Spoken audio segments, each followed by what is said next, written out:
Canada's housing market is already feeling the strain, but buckle up, it's about to get worse. In this video, we're breaking down which cities are at the highest risk of mortgage fallout. And trust me, each area we cover is more at risk than the last. So make sure you stick around till the end, because by the time we reach the final city, the situation could be shocking for homeowners across the country. And if this helps you understand what's coming, don't forget to like, subscribe, and stay tuned for more updates. If you thought Canada's housing market was just a little shaky, well, think again. The data now shows a real risk of a mortgage fallout, especially in some of our biggest, most expensive cities. And this isn't theoretical. The cracks are already starting to show. Mortgage delinquency is climbing, debt is piling up, and many homeowners are staring down a very different renewal than they had 5 years ago. Let's start with Ontario, especially the Toronto and GTA area. In Q1 2025, Equifax data showed the 90-plus day mortgage delinquency rate jumped to 0.24%, a huge increase from the same time a year before. That means a growing share of homeowners are seriously behind on their mortgages. Why? A big factor. Many of these people locked in ultra-low mortgage rates back in 2020 or 2021. But now, when their mortgage renews, they're being offered much higher interest. The pain of that payment shock could push more into default. According to the Real Estate Institute of Canada, over 1.2 million fixed-rate mortgages are set to renew in 2025. Many of them originally contracted when interest was super low. That's just part of it. Non-mortgage debt is also exploding.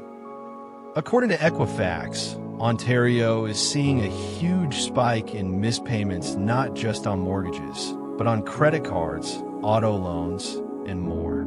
These kinds of debts squeeze people's budgets hard. Combine that with a bigger mortgage payment, and suddenly paying your mortgage becomes a real challenge. Now, let's move to British Columbia, especially Vancouver.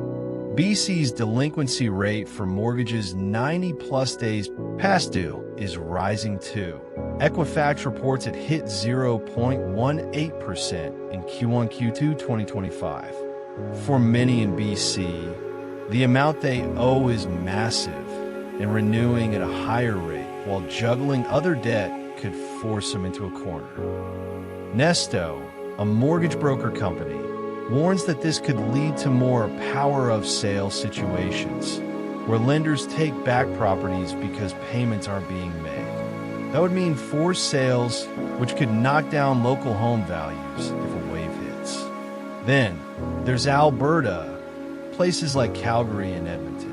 The stress in Alberta isn't just on mortgages.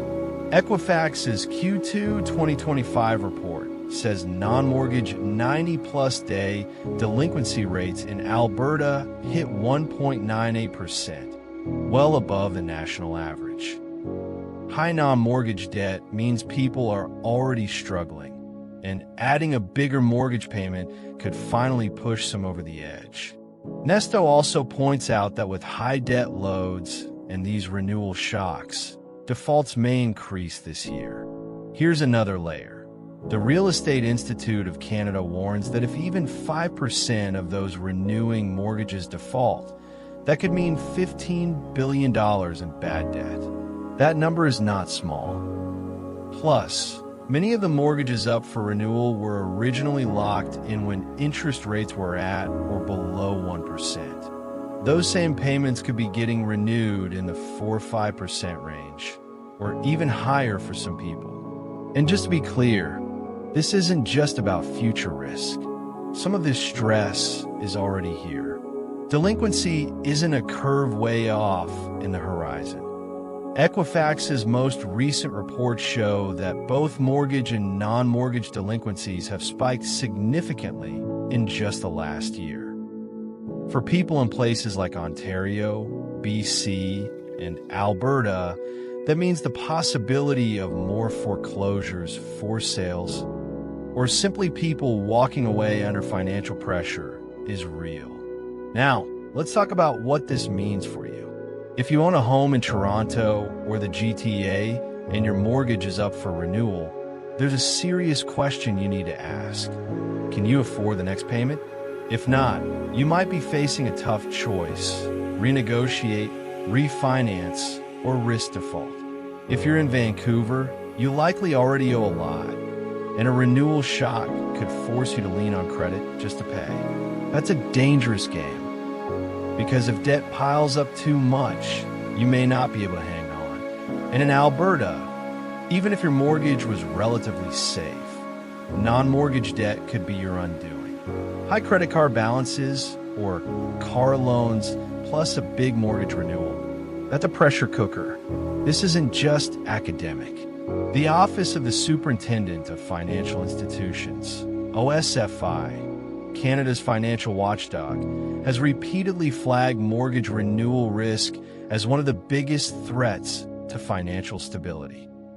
They warn that a huge portion of outstanding mortgages will renew by the end of 2026, and many of those mortgages were taken out when rates were incredibly low. That means the next year or two could be make or break for many Canadian homeowners.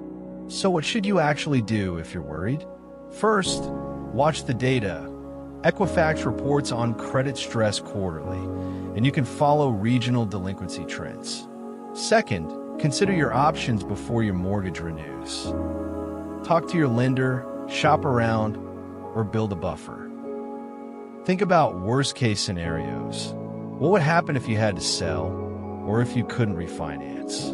Be realistic, but don't panic. Foreclosures might rise, but not every homeowner will default. Bottom line, Canada is not immune from a mortgage crisis in 2025 and 2026. The signs are real, and they're concentrated in big, expensive markets. Homeowners in riskier regions are facing a showdown. But by being aware, planning ahead, and staying informed, you can avoid being caught in the fallout.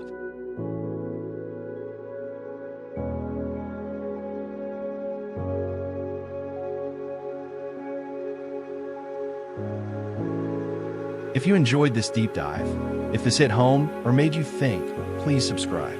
Until next time on Maple Leaf Insider.